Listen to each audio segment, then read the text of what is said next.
Talking about comparison today. I was just taking a look at the videos from when we started. And the Lord kind of convicted me in learning that He wanted us to put our progress out there. I have to say it wasn't real comfortable for me looking at where we started. I was definitely comparing myself to a former product that this self had put out and gone, oh, yikes.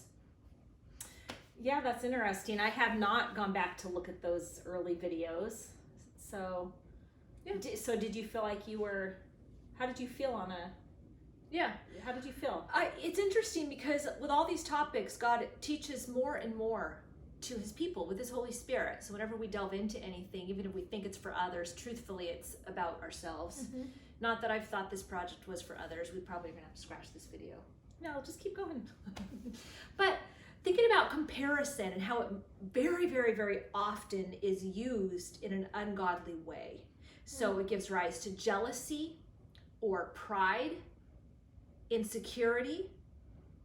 A lot of times in our culture, I think it gives rise to a sort of immobilization because we're thinking about what we should be, and unwilling to take the small steps that require a humility. Or even like going back to what you were saying at the beginning, looking back at our previous product. Now, sometimes we look back at our previous product and we feel bad because we used to be better. And I know for me, comparing myself to my previous product, if you will, being smaller, faster, fitter, smarter, whatever it might be, the fact that my arm used to straighten, to me, that has been a very debilitating point of comparison until very recently, as God has had me wrestle through the fact that I had a standard for myself that may have externally looked more acceptable to me, but it was a robber for me because I was comparing myself to an older version that I was thinking was better, when actually God is like, no, Lorene, today is the day of my salvation and you're perfect today in me. You know?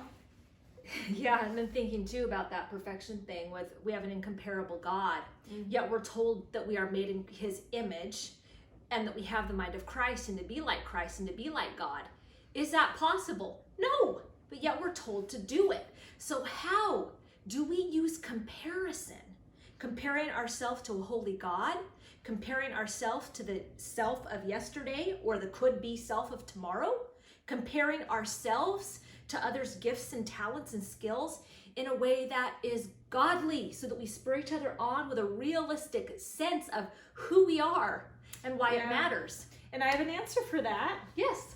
Because it's only possible through Jesus and His love. And that is not just a little quick soundbite. It is the gospel truth. Yeah. Because He allows us to love ourselves with that deep agape love with Him and with God and with others. He through the power of His Holy Spirit can enable us to love Him with all of our heart, soul, and strength so that we want to be holy and righteous like He is. And I just got to say to that, those last 4 sentences, did they sound Christian easy? Yes. Yeah. Yes, they did.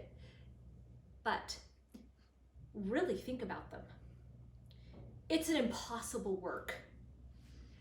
Sanctification, learning how to love ourselves and love others, is indeed, like Lorene just said, only possible through the Holy Spirit.